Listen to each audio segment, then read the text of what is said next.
Oh, that's not bad. I don't want you to. We're back on camera, and it's 2025. Last fall we were flying high. We were out in Colorado. We came off a summer of adventure out west. We filmed a home tour finally of the Marshmallow.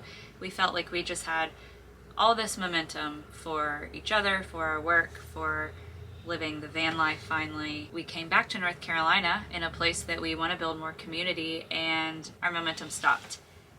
Now we're kind of coming out the other side, and we want to talk to you about it.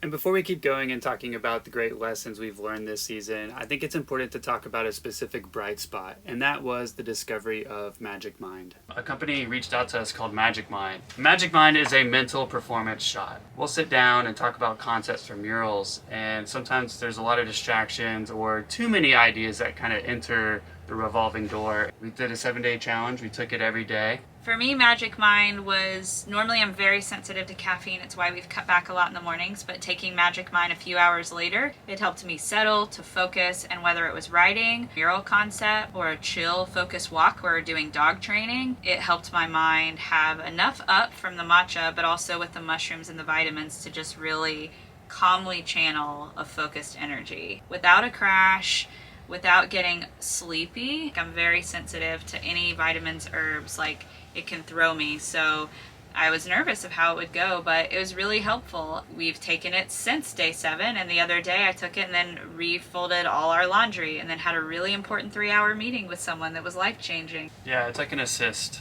Yeah. And it's like the best kind of feeling assist that you could possibly have. It's not junk, it's not stuff that's gonna get you high or buzzed or anything like that. It just... Not speeding up your heart rate, not making your armpits all sweaty.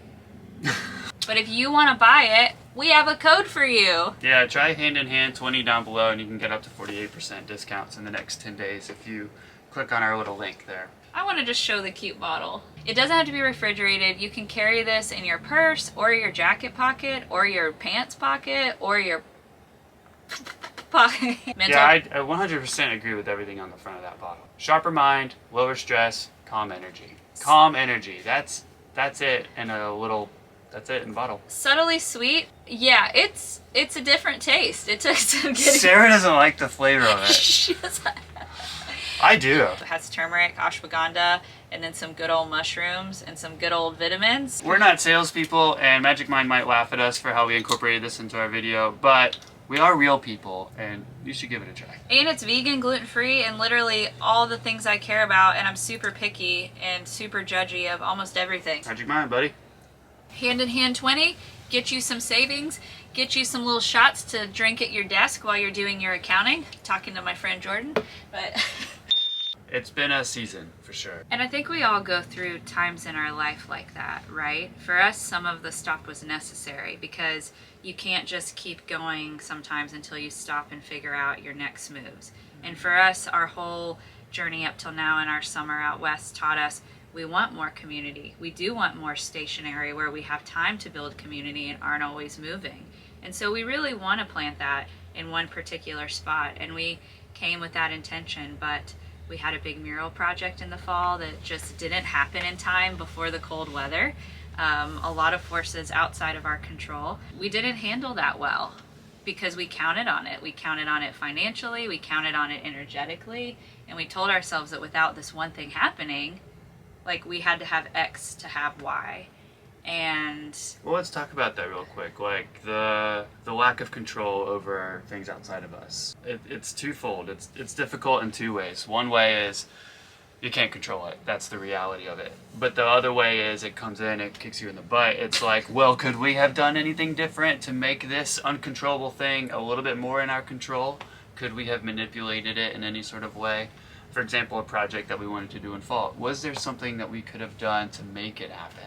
The answer is probably no, but it still stings a little bit, and it's that what if in the mind. And I think one of our difficulties lately is just the what ifs in the mind. Should this hard season be something we should be going through? Is that part of this story? Is that part of the next chapter? Is that we needed to go through this? And I think... See? You don't even know. We could have done something different. We could have just stayed in Wyoming. We often tell ourselves it has to be in this sequence, in this order. And the truth is, oftentimes in life we think this is this most important step or this, and sometimes we just make it all way too complicated.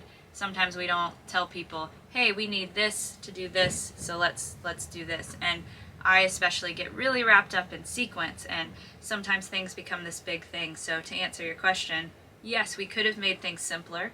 I think we could have started conversations sooner to make things happen, and I think we're always learning. But oftentimes you don't see the unforeseen variables, and that's how you learn to loosen and trust in something greater. The truth is, none of that shit matters. It actually doesn't matter. And I'm just so mad we're still talking about it. I mean, It was... I mean, before we... I'm trying... You said let me hear your thought, and you're not giving me time. I didn't know. I didn't know if it was coming or not. I was trying to say something too. The truth is, we didn't come back to do a mural. We told ourselves we did, but really we came back to plant ourselves in a place in a much bigger way. And we saw the mural as the gateway into that, and then it didn't happen when we wanted it to. And it asked us to pause and wait and sort of hibernate a little bit and use that time to work on ourselves and each other. But the problem with stillness and stationary sometimes is when you don't have that tangible momentum, I don't know, things in our minds can come crashing down for us, and it did. That goes into this rig we built. You know, it was built to be rolling with the seasons. It was built to be rolling. You know, we always compare ourselves to other rigs out there. We're in a parking lot today and a multi-million-dollar rig just left, you know. But when you're out on the road, you see those rigs, but then you also see somebody roughing it in the back of a pickup truck. And we think we're living the life of luxury. Now, when we stay in one place, and I'm not here to offend anybody, but we call it normie land because it's very normal. Everybody's living in houses the normal way. Nobody's traveling and living in parking lots like we are. It's still easy to compare our life to other people's lives, and it's so easy to see how life is harder this way. Generally speaking, yes, but also just because we're in one spot. We had low temperatures and our water tank froze. If we're out on the road, we would have figured that out, or just driving on the road would have melted our water tank. Being in one place has been really, really hard for us, and we've really needed to adjust. And I think we've gotten the lesson lately that when the adjustment occurs, that's the real work. That's the real light shining through. You know, we came back here with a plan, and we rested so much on the shoulders of that plan. We wanted to do an ultra marathon together. The reality is, we dropped out of that race. We were fighting along the way. We had physical pains, we had emotional pains, we recovered, we fought again, we recovered, and we dropped out at mile 26. Oh, if we can't do this race together, how can we do the rest of our life together the way that we've been thinking about it in our heads? But, But like everything, it's kind of which way are you looking? On the one hand, we didn't finish 31 miles. On the other hand, we ran a marathon distance together, and like, how could we not be proud of that? So I think it's all in how you're looking at life, and we truly believe that. And fall and winter, we looked at our life like, oh, we're not getting these things. We worked hard to make this happen, and we're not getting these things. And I think that led to some inner turmoil, when really what we got was time with the community we want to be part of, interactions in these other event settings, and things we got to partake and soak up inspiration from. There was a lot. It just wasn't how we wanted it. It wasn't how we wanted it. And we, through that, found resentment towards each other, blame on each other, just a lot of negative feelings about ourselves, and not leaning into this like universal flow and divine light of existence. And like, that is the place we're happiest and we want to live. When we're so caught up in like what's not working, or this one thing happening and this other thing closing in, and not getting what we want, then it's so easy to turn a sense of gratitude into entitlement. How quickly we let an attitude of gratitude turn into entitlement, and it's like, oh, I'm so grateful for this, but now I want this, now I'm attached to this, now I want more, now I have to have. I have totally lived in that like clutching space, when all the while we know like we have to loosen. And coming out of this 5-year cycle we've talked about lately that we've been in, I think it's really important. I like that we've been here in this place that we want to call home, and it's not all been rainbows.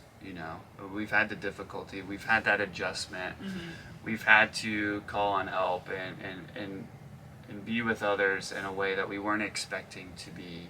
I think that all goes into the pot, and it makes this place more enriched and more wholesome and more real, because Sarah and I know that until we're vulnerable and show our weakness or what we're not good at or our failures or whatever hardship we're having, or just our humanness, until we're able to show that self, we're not really connecting on that deep level with another person or another group. Somebody might say, oh, I don't want it to just be all doom and gloom and what's going on with Sarah and Andrew, what's wrong today, I don't think it's like that.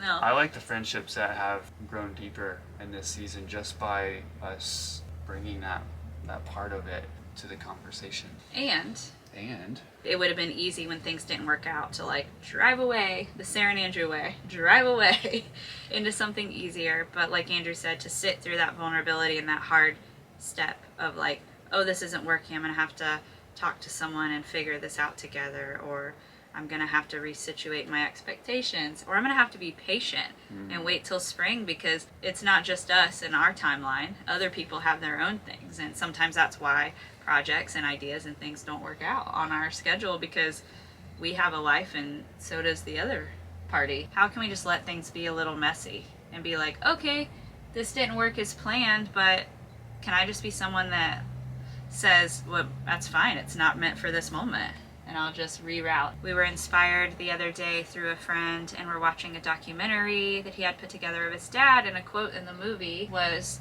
"Champions adjust." It was making me think a little bit of like the Mighty Ducks and like some classic movies. I don't relate to the word champions. No, I know. But in this story, it's like, if you want to be a better version of yourself, you're going to need to learn how to adjust. And it's in that process of adjustment that's where the magic is. Yep, it doesn't happen by getting everything you want. No. It doesn't happen by things being easy, and it doesn't happen by you pushing. And I think we learned that in the ultra marathon.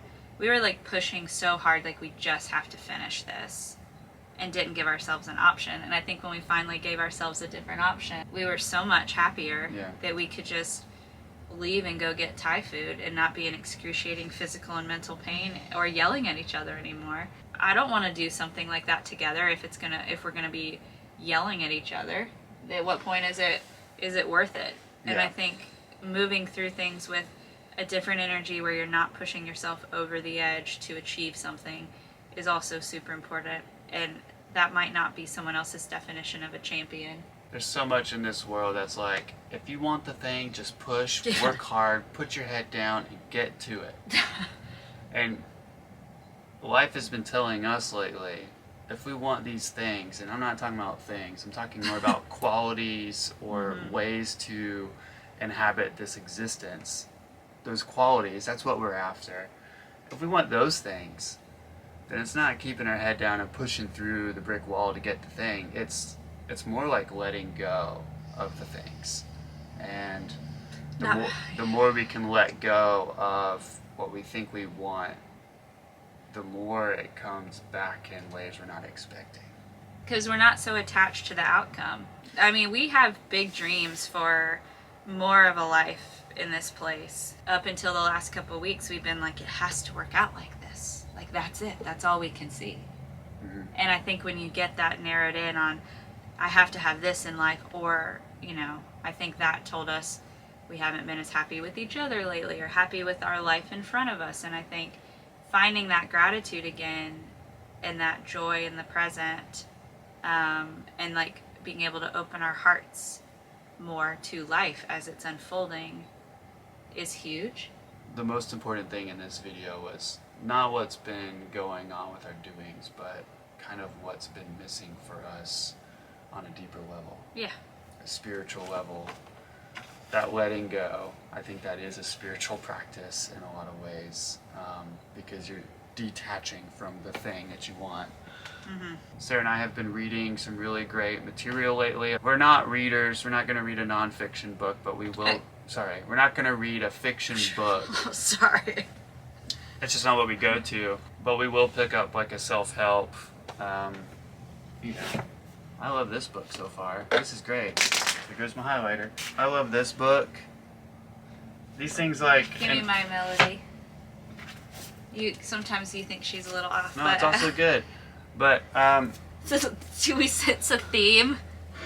yeah, these kinds of readings point us in the direction that we want to be in, and that is just there's more to all this.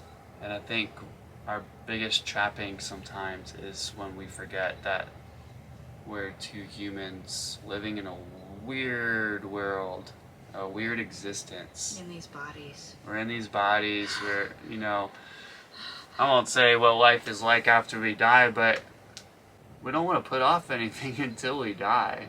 You know, we want to get the most out of this, and I think that comes with dropping the framework of this place a lot. And that's making money, that's looking and feeling a certain way by what we have or don't have, and it's just, it's also scarcity of time, scarcity of money, and the fear of death, because we don't know what's after.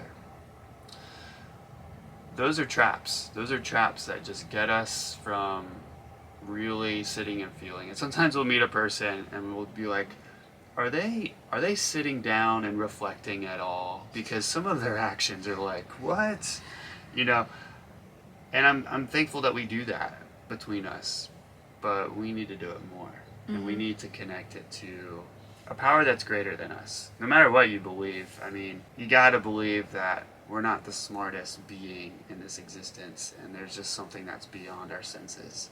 And I think we need to believe more in that, because that keeps showing itself in our life. It keeps showing it in ways of, you could call it coincidence, or just happenings, or a God wink, as some people call it. Synchronicity, divine flow, divine appointment, you know, meeting the right people at the right time. There's so much there to tap into that if you're living the life of the formulaic way, you're gonna miss all of it. Yep. And you're gonna see everything as a crisis that you need to solve. And I think I've slipped into that mode for sure more recently. Yeah. Of like, this thing's coming at me, I gotta fix it and control it and do all these things. But as soon as I'm like, take a breath, you know, it's like, okay, no, actually it's all unfolding as it needs to. Or what is it inviting me to feel that I'm avoiding feeling? I think that's a lot of it, because we can work things out in our mind all day and have a high level of awareness, but if we're not feeling it, and I'm talking about myself here, then it's going to keep coming back around and around, because you're never going to be able to solve it up here. Oh my gosh, we have this dream. It's our future. It could be our next 40 years. It could be a big shift in everything. And we're open to that.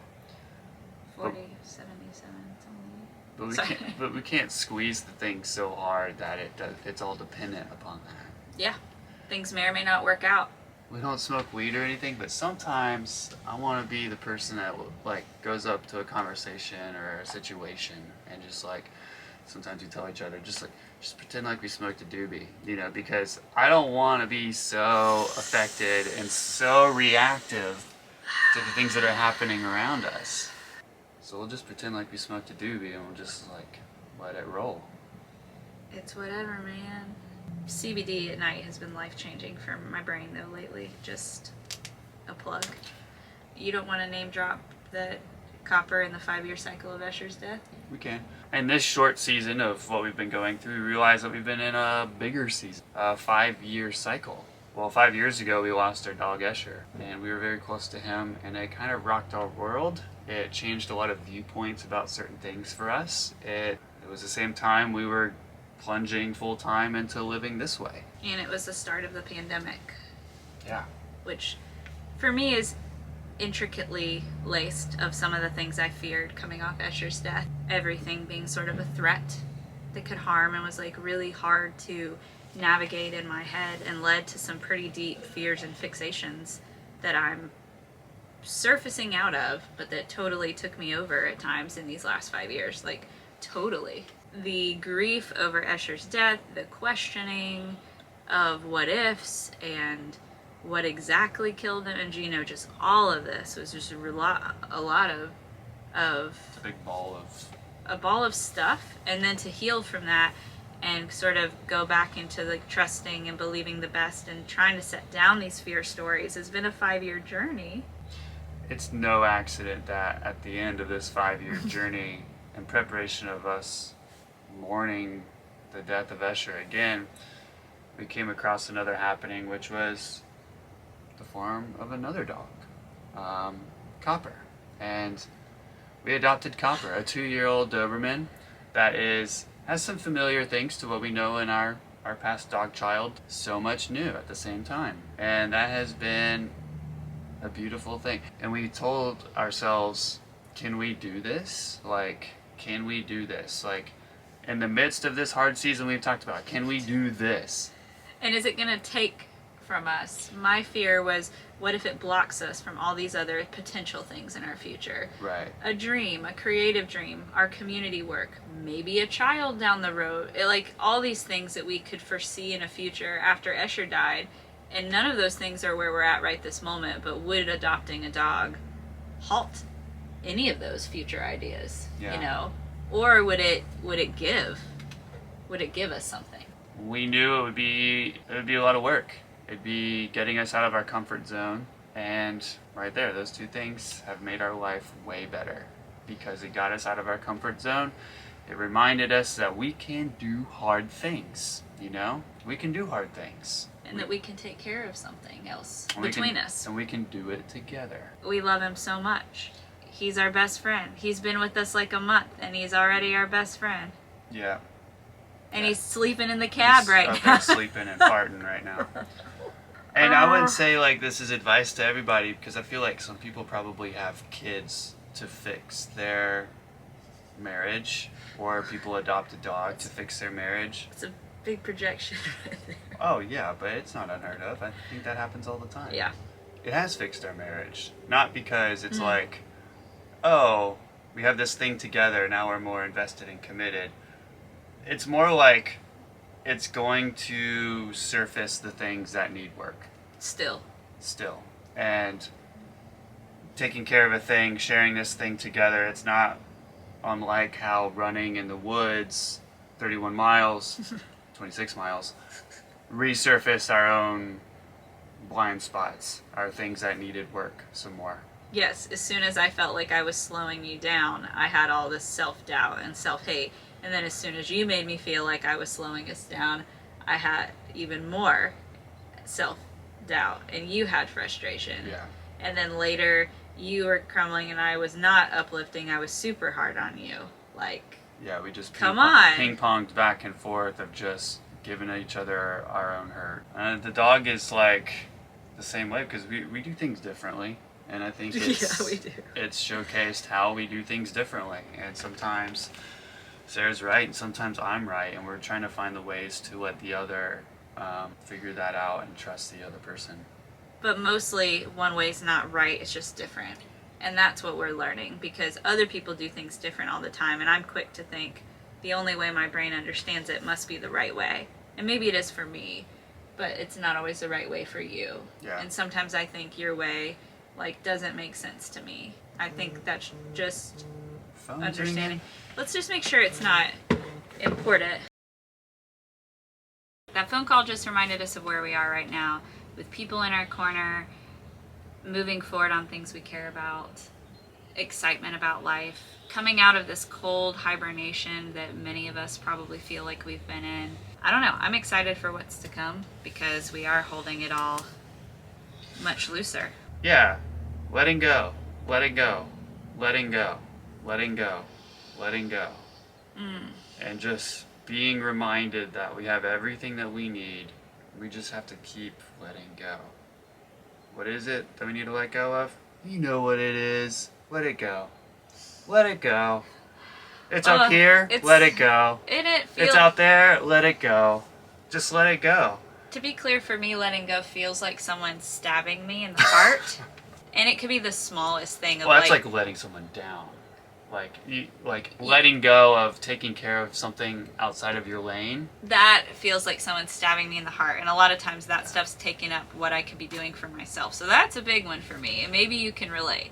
Thinking I'm disappointing someone, I literally feel it like someone's just stabbing me, and I'm sure we could unpack that. You know, we outsource a lot of our energy into caring about things outside of our zone, outside of our bubble, outside of our lane, Yeah. and other people's lanes.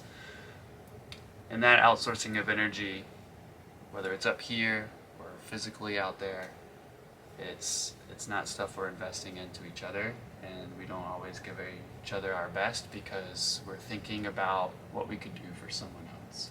Yeah, why am I more worried about if I upset the dentist because I've been fighting between them and the insurance company. Why am I worried I hurt the dentist feeling instead of like the way I talked to you yesterday? How we're perceived sometimes really affects where our time goes. We're all works in progress, but we gotta let it be messier. And this video was not what we talked about. No. It was gonna be 10 minutes. This is not the video, Liam. Quick tips for life. Final thoughts. Let go. Enjoy the journey. Because you'll be dead soon enough. Soon enough. Oh, who cares? You're gonna die. Yeah. And you could spend your whole life trying not to die, or you could spend your whole life trying to live. Shit. Thanks for hanging around for this long ramble video, but I think we need to do this. Mom. Thanks, Mama Mo. I think we need to do this more often so these videos get shorter and shorter. But if you made it this long, Please comment and tell us something. yeah, did anything reverberate within you, in your life?